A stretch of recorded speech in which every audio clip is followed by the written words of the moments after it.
देवदत्त को पौराणिक किस चीज की भूख है और ये भूख शुरू कैसे हुई, मुझे कब पैसे लगी? की भूख है, सिंपल, क्योंकि उससे घर चलता है।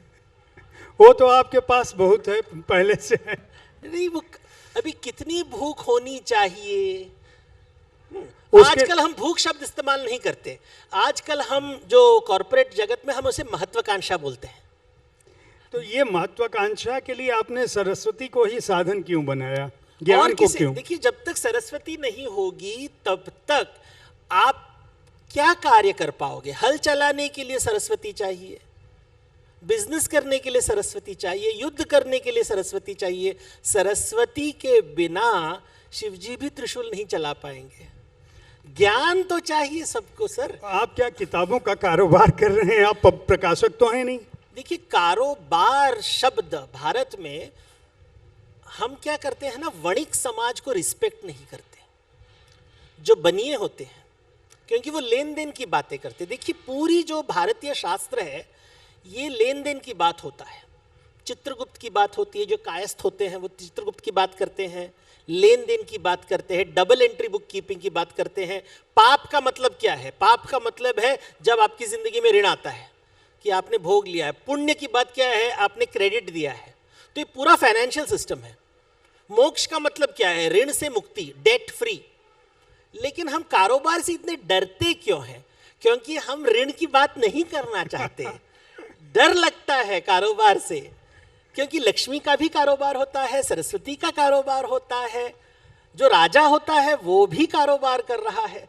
जब तक लेन देन की बात नहीं होगी हम जानवर बन जाएंगे। जानवर खाना खा लेता है, जो हम खाना लेने की बात करते हैं वो जानवर करता है। लेकिन जानवर को महत्वाकांक्षा नहीं होती। जब भूख मिट जाता है बस खत्म, और कुछ दिनों बाद उसे कोई खाएगा, ऋण से मुक्त हो जाता है। लेकिन मनुष्य जो है वो कहता है मैं खाता रहूंगा, खाता रहूंगा, खाता रहूंगा, लेकिन खिलाऊंगा नहीं। तो बकासुर को हमने सरताज बैठा दिया है कि देखो बकासुर है, कितनी बड़ी महत्वाकांक्षा है उसके पास। शास्त्रों में कहा है बकासुर से बच के रहो, लेकिन हमने तो उसकी पूजा कर ली। तो शिवजी की बात जब करते हैं तो शिवजी के बगल में कुबेर बैठे हुए हैं, और कुबेर को कहा जा रहा है कि देखो तुम्हें संतोष नहीं मिल रहा है, तुम शिवजी के बगल में बैठे हुए हो। और ये कहानी बहुत फेमस है कि वो गणेश जी के पास जाते हैं और गणेश जी कहते हैं कि बोलते हैं कि तुम्हें खाना तुम्हें दे परोसता हूं तुम्हें। तो क्या कितना परोसोगे? मेरी तो बहुत महत्वाकांक्षा है, मैं तो तुम्हें भी निकल जाऊंगा। यहां शिवजी के बगल में हम भोग के लिए नहीं, संतुष्टता के लिए बैठे हुए हैं। तो अगर यज्ञ परंपरा भूख को मिटा रही है तो शिवजी भूख का संहार कर रहे हैं। तो योगी बनने के लिए, शिव योगी बनने के लिए आपको महत्वाकांक्षा त्यागना पड़ेगा। ये बहुत मुश्किल बात है, क्योंकि भूख को त्यागना, जिसने मैंने कहा ऋषभ मेला, ये ऋषभ मेला होता था क्योंकि ऋषभ राशि से जैन तीर्थंकरों के जो पहले तीर्थंकर है ऋषभ हैं। ऋषभ जी, और Rishabh is a bull, Shiv ji के नंदी। तो ये जो बातें हैं ये बातें हैं भूख का संहार करना। जो भूख होता, अभी भूख दिखाई नहीं देता, भोग दिखाई देता है। भोग सगुण है, भूख निर्गुण है।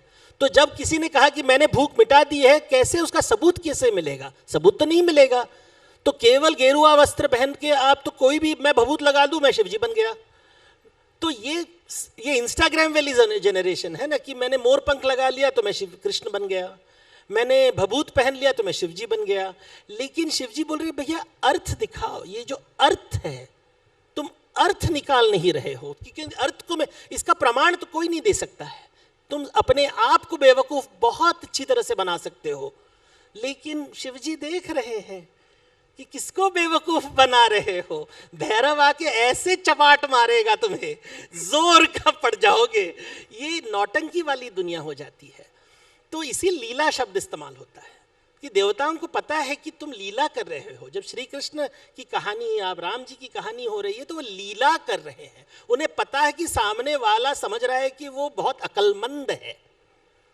रावण अपने आप को ज्ञानी समझ रहा है, और वहां पे देवी देवता देख रहे हैं, देखो इतना पढ़ा लिखा आदमी, इतना एजुकेटेड आदमी कैसे मूर्ख जैसे अपने आप को मूर्ख बना रहा है।